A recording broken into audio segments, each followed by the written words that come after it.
Welcome back to the Play by Play podcast. This is episode number 55, where today we will be looking at the current state of the Charlotte Hornets in terms of roster construction and work out why the Hornets have and will continue to stay in a cycle of mediocrity. If you guys are watching this on YouTube, please feel free to subscribe, leave a like, and comment down below, as well as share with your friends. And if you have not already, go ahead and follow us on all social medias, that being TikTok, Instagram, and Twitter.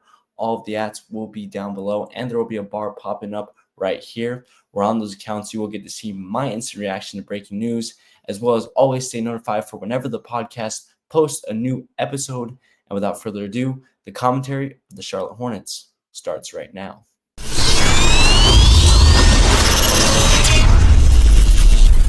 So we're back, and it has been a long decade for the Charlotte Hornets. They have mustered up little to no success in this 2010s 2020 era, and it doesn't seem like it is going to change anytime soon. And now, with recent reports coming out that there are people within LaMelo Ball's camp that are starting to encourage him to potentially look into trade possibilities, and with there being rumors of the Lakers hearing of that talk, they have now came out as potential buyers for LaMelo Ball services in this coming trade deadline. It is nowhere guaranteed that anything like that is going to go down, but there are whispers, there has been talk. The Lakers have shown interest. There is no indication as of right now that the Charlotte Hornets are even interested in trading away LaMelo Ball. But if they do, I mentioned this on my TikTok about a day ago, so once again, go ahead and check that out. But if they do, it will be another star that the Charlotte Hornets have traded and wasted away. And unfortunately, if they trade away LaMelo Ball, in my opinion, they will never be good as an NBA franchise. But let's go way back in time into history and look at the Charlotte Hornets. The Charlotte Hornets were founded as an expansion franchise in 1989, and in their near 36 years of existence, they have only managed 10, I tell you, 10 playoff appearances in their existence. They have not made the playoffs since 2015, where I believe they lost in the first round as an 8 seed. I believe that was the year that either the Cavs or the Hawks were the number one overall seed, and I believe that they lost in 5 games. Now, throughout their history, they have had some solid players, but there's not a long list of them. You have their little bit of early success in those early to mid to late 90s, with their front court duo of Larry Johnson and Alonzo Mourning, two big man bruisers. You also add in Del Curry, the incredible shooting there. Their all-time leading scorer in Kemba Walker. They had Glenn Rice for a little bit of while. For a little while, if you look up on Google, or if you know guys such as Muggsy Bogues, Kendall Gill, in recency in the 2010s, they had guys such as Michael K. Gilchrist, Nicholas Batum, and of course, now their current star, who they drafted in 2020, LaMelo Ball. But it has not been all sunshine and rainbows since the third Ball brother has stepped foot in Charlotte. Since LaMelo was drafted and won Rookie of the Year in 2020, the Hornets have managed to sneak into the play-in twice. I believe both was as a 10 seed. They have had 2 straight seasons now under 30 games won in the past over the past 2 years, and now they are on their third straight head coach, with them having Ball in Charles Lee. In these 2 past seasons, the Hornets have been through quite a rough patch. They have ranked second to last in field goal percentage. They have ranked second to last in 3-point percentage. They have ranked fourth to last in points scored, last in rebounding, and have had, unfortunately, while LaMelo has performed very well, he has had to go through a flurry of injuries himself that have unfortunately kept him off the court. And I believe, I could be wrong about this, I'll have to look up his stats, but I believe at this moment that he has not played a full 82-game season. But once again, I could be wrong. When you take a look at their current stats this year, they are once again last in field goal percentages, and 2-point percentage, they are last. In free throw percentage, they are 12th, so a little bit up there. They are 21st in defensive rebounding. They are 28th in total assists, 27th in points, which makes a lot of sense because LaMelo is really their only big-time scorer, with him now going on to average over 30 points per game. So he is playing a lot of isolation ball. But you can see that there are still continued struggles within this organization. But the most disappointing thing about this Charlotte Hornets team, this Charlotte Hornets franchise, has to be their ability to construct rosters. Since LaMelo is drafted, this team has mustered up zero free agent activity, or at least zero free agent activity when it comes to big time stars. And they really have never really signed off on a big time star in franchise history. Really, since LaMelo was drafted, the best moves that this team has made is signing a washed and aged Gordon Hayward, re-signing Kelly Oubre, both of which are not on the team anymore. And outside of that, they have traded their only promising 3 and D wing in PJ Washington to Dallas, who was super young and who now on the Dallas Mavericks has become a huge impact player for them on the defensive side of the ball. And in return for that, they got shooting guard, two guard Josh Green, who was at the bottom half of Dallas's rotation, was getting overshadowed by more athletic guards such as Jaden Hardy, and in my opinion, lacks some serious explosiveness and athleticism to consistently get to the rim and score the basketball. But even putting free agency to the side, that is not it. Because when we move to the Charlotte Hornets being able to draft and develop players, they have not hit when it comes to that either. And at the end of the day, many of the franchises that have made playoff runs recently have done so through players that they have drafted. When you look back in time, you have the Denver Nuggets, Nikola Jokic, Jamal Murray, Michael Porter Jr., Christian Braun. They drafted all of them. They traded for KCP and Aaron Gordon with pieces that they had already personally drafted. For example, with Aaron Gordon, they traded away Gary Harris, who they had for years. You look back before that at the Boston Celtics, they drafted Peyton Pritchard, they drafted Sam Hauser, they drafted Jalen Brown, they drafted Jason Tatum. They've had Al Horford off and on for a very, very, very long time. You look before that, and you see the Golden State Warriors drafted Draymond Green, drafted Steph Curry, drafted. I apologize, I'm having a little bit of a brain fart. Klay Thompson, Jordan Poole, Jonathan Kuminga. You look before that, the Milwaukee Bucks, where they had Giannis Antetokounmpo, Chris Middleton, players like that. So the list goes on and on and on. And the fact of the matter is, since drafting LaMelo Ball, the Hornets have drafted James Bouknight, Mark Williams, Brandon Miller, and now their most recent draft pick into John Salon. Bouknight is not even on the roster anymore. Mark Williams does need a little bit more time. This is only his second year, but so far, 20 games into the season, if you look at his stats, he has gotten less efficient. He has scored less points. He has gathered less rebounds. He has gotten less blocks. Brandon Miller has panned out a little bit so far. He has shown himself to be a little bit of what we saw, I believe. Did he go to Alabama or Oklahoma? Let me look that up real quick for you guys because I want to be correct. He went to Alabama. That's what I thought. So he has shown what he was at Alabama, which is a really, really solid two-way wing going up the floor. So he has panned out. But to John Salon was a huge, huge gamble for the Charlotte Hornets. They purely went off of incredible athleticism and raw potential for him. And I don't understand why, because once again, they have not shown a great ability to go out and develop these players.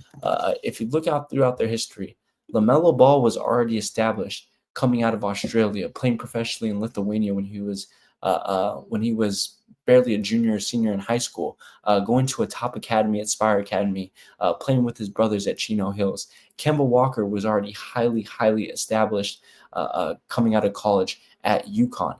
And when you go before this, when you go beyond LaMelo Ball, PJ Washington, Cody Martin, sure, both of them have been pretty solid role players, but none of them have jumped to the next level. Shai Gilgeous-Alexander, they drafted in 2018. They traded away. They also traded away Jalen Duran in 2022. Two big-time players that I think could have really, really helped this franchise.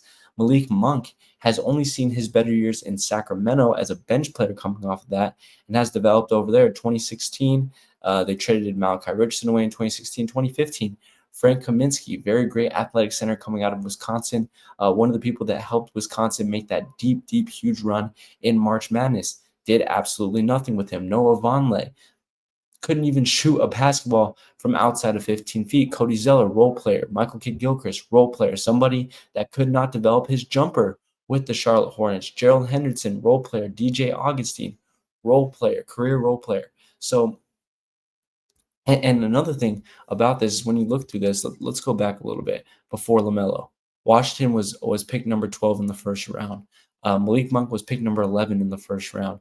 Frank Kaminsky was picked number 9. Vonleh was 9. Cody Zeller was 4. Michael Kidd-Gilchrist was a number 2 overall pick. Augustine was 9. Gerald Henderson was 12. So that's two problems you see right there. One, the Hornets are consistently in the lottery. They are consistently getting lottery picks, and they are just not able to develop them. But number two, they are kind of staying in that middle forgotten area of the NBA where they can't get the most talented, guaranteed talent at the top, that top two, top three of guys. They're staying around that 10 to 11 type of mark where there's a lot more questions with players. And when you have that, when you have those questions, there are much more gambles when it comes down to it. And the worst part about that is a lot of that is just since LaMelo. The draft picks were before LaMelo, but the Hornets have been having these issues for years, and they have never really been able to develop themselves into a sought after big time market that big time free agents want to go to. In fact, when you look at their roster history, their transaction history, the last big move you could say the Hornets had was trading for Dwight Howard in 2017, who by that time was past his prime. He had left the Rockets and the Lakers already. He wasn't as athletic as he was. He wasn't as big time of a scorer, a defender. That was the last big time trade that they had. Past that, what they traded for Nicholas Batum, they signed Lance Stevenson. It just hasn't been a franchise that has been successful at getting big time names. You can tell every single name that I have named off from you, whether it's signed, whether it's traded for, whether it's drafted, every single one of these players has not been able to develop and has simply turned into a below average role player that is going to stay around and be the 10th, 11th man on an NBA roster for 10, 11, 12 years for their entire career. Sure, they might stay in the league. Sure, they're not just flat out nobodies, so that's great. But the Hornets have not been able to go all the way with young players and take them to the next level. And now, like I mentioned at the beginning of the video, there are rumors of them potentially giving up LaMelo Ball at the trade line. And if that happens, I seriously have to ask the question, will the Charlotte Hornets ever be a good basketball team in their history? I mean, LaMelo is by far the biggest, the most marketable, and I would argue probably the most talented franchise player that they have ever had on their roster. Besides that, he is an incredible, incredible playmaker. He is somebody that I feel like a lot of star players would love to play with, but they simply don't because it's Charlotte, because it's not a great market, because they don't have great management and a great organization, because they haven't been able to get a consistent, great head coach behind the helm. LaMelo Ball is by far the biggest, the most marketable, and the most talented franchise player in their history at a bare minimum since Kemba, and they have not been able to capitalize on it. Yes, I know that he is poor defensively. Yes, I understand that he has been plagued with injuries. But when you look at the offensive efficiency that he has had and go out and consider the fact that defenses are built primarily to shut him down and his isolation ball, he's been incredible. This is a man that has an average below 40% from the field in his career. He continues to get closer and closer and closer to nearing 40% from the three-point line. He has averaged 7+ assists for nearly his entire career with below average players, as I've already mentioned. And to go along with that, he is averaging this year a career high of 31 point averages on the season. LaMelo Ball is the Charlotte Hornets. And if the Charlotte Hornets want to continue to have any kind of identity, they need to hold on to LaMelo Ball. But in hindsight, is that very realistic? No. That's why we have these rumors going around. That's why LaMelo Ball's people are in his camp saying, hey, you might want to get out of here if you want to be successful. Now, is that realistic?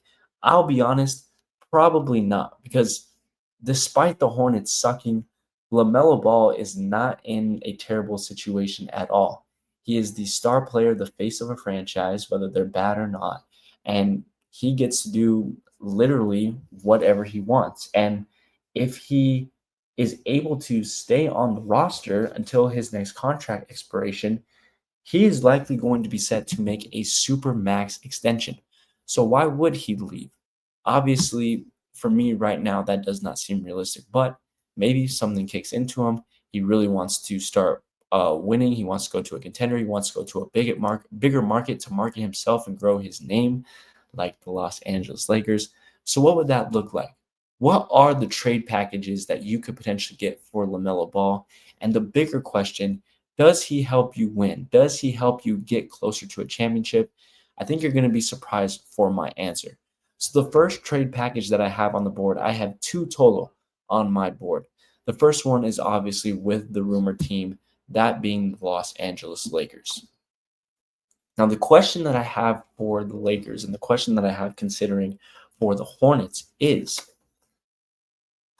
there somebody on LA that you can build around? Is there a young player on LA that you can look at, you can pick out of the group, and you can seriously consider building a franchise going forward? Because LaMelo is definitely a piece to build forward. The Hornets just haven't been able to do it. But is there a young player that Charlotte could grab from this deal that could give them a really solid core? Because when you look at Charlotte's team, they're not too bad of a core right now. I mentioned Mark Williams, young center in that front court. They have a great backup young center, and Nick Richards backing him up. When Grant Williams returns from injury, they're going to go ahead and have them. They have Josh Green, like I mentioned. Cody Martin is backing him up. They have, let's go ahead and see. Let's look at their roster. Brandon Miller, like I mentioned. You have Seth Curry, a young veteran. They have Salon, who they're looking to develop. Trey Mann as a backup point guard. So there are some really solid young guys on this team. The Hornets, excuse me, now just need to be able to develop them. But maybe the Lakers could give them some big time veterans that could help these younger guys take the next step. So without talking anymore, let's get into the package. So the Los Angeles Lakers would receive LaMelo Ball. And to match up the contract situation and to get some value, they would have to give up D'Angelo Russell, Austin Reeves. I put in Jalen Hood Schifino as the young piece that they would like, and then either one or two first-round picks, depending on the value. I'm trying to gauge LaMelo's value right now, so let me know in the comments if you think that this is too much, but that would be my offer. If the Hornets don't want too many guards, or if the Lakers don't want to give up too many guards, you could potentially put Jared Vanderbilt into this offer, or maybe somebody like Cam Reddish to have that matchup. So that is an option as well. But when you look at this deal, I mean, LaMelo Ball and D'Lo is pretty much a straight up swap. So you're basically trading away Austin Reeves, JHS, and one or two first round picks for a LaMelo Ball. That's not horrible for me.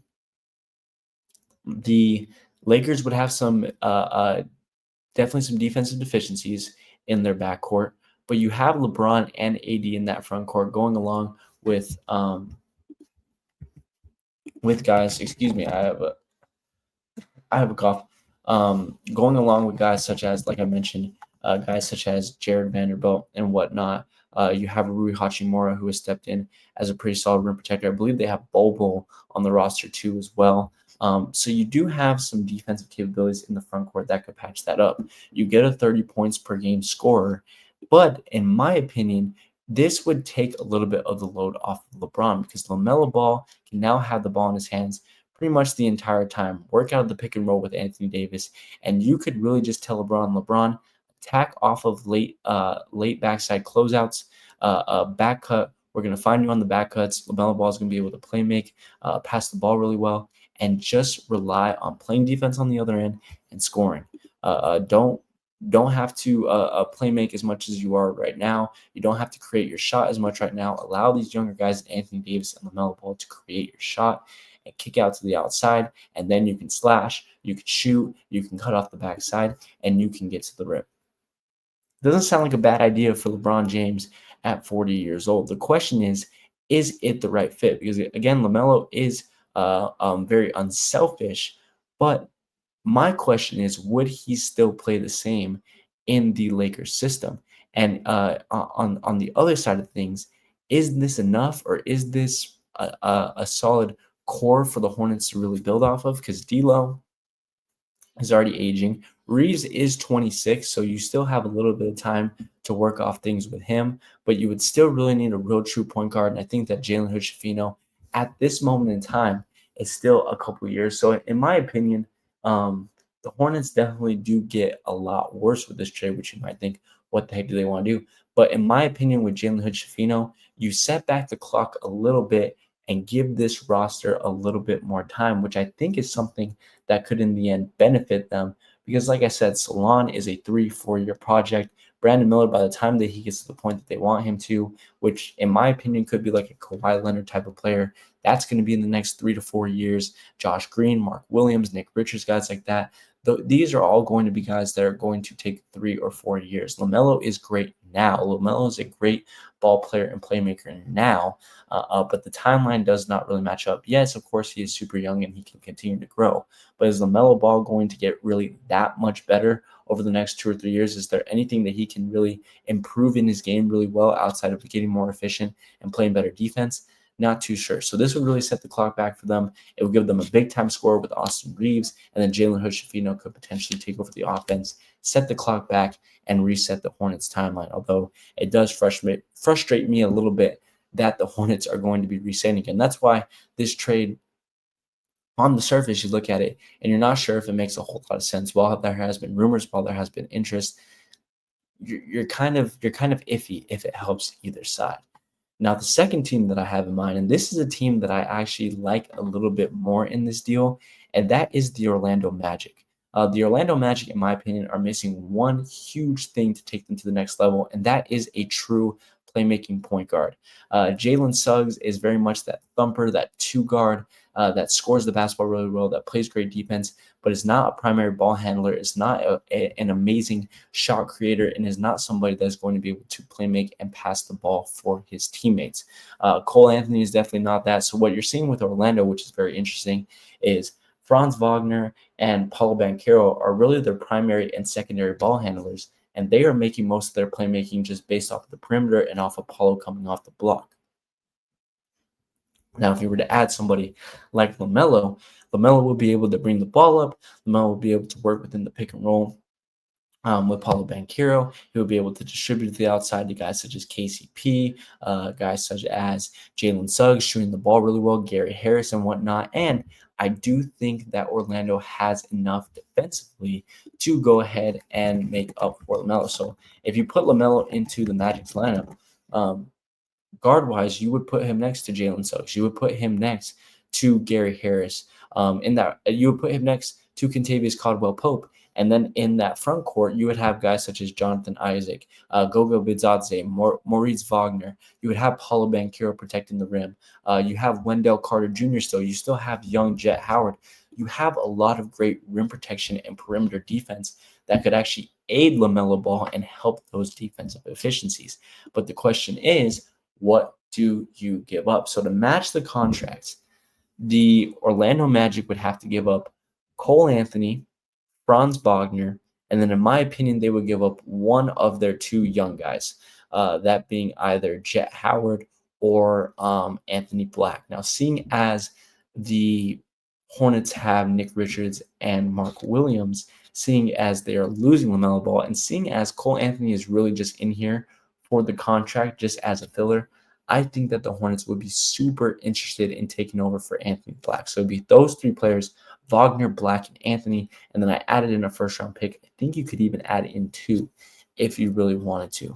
Now, on the Hornets side, You get Black, you would get Franz Wagner, who I think is somebody that you could really seriously build around. You could put him at the 4. He's going to be very athletic and be able to blow by whatever 4 is guarding him. You could put him next to Brandon Miller, who is another great two-way guy. You would have Anthony Black in that backfield in the backcourt, just purely distributing. Josh Green could be another scorer for you. You would have solid defense with Richards and Mark Williams in the front court. So it would be a team that, yes, would have to improve a lot offensively, especially Black. He does have a lot of deficiencies. And once again, you're kind of resetting that clock again, bringing it back. And he would take a lot of years to develop. But if he does work out, he is really a 5-tool type of guard where he could get to the basket. He could score from the 3-point line if he's able to develop his shot. 6'7", so it would be a very, very long roster for Charlotte. A nightmare defensively, would be able to do great on the perimeter, could do great on the block against other forwards and bigs. So this is a trade that makes a little bit more sense for both teams, in my opinion, because on the Magic side, you get a star in LaMelo that I think fits Paulo's play style a little bit better going into the pick and roll, giving you a primary ball handler and giving you more scoring. And on the Hornets, you actually get some players that you could build around. So in this situation, you would have Anthony Black, Josh Green, Brandon Miller, Franz Wagner, Mark Williams, Nick Richards, and then you would have guys such as Cole Anthony off the bench, Grant Williams, Cody Martin.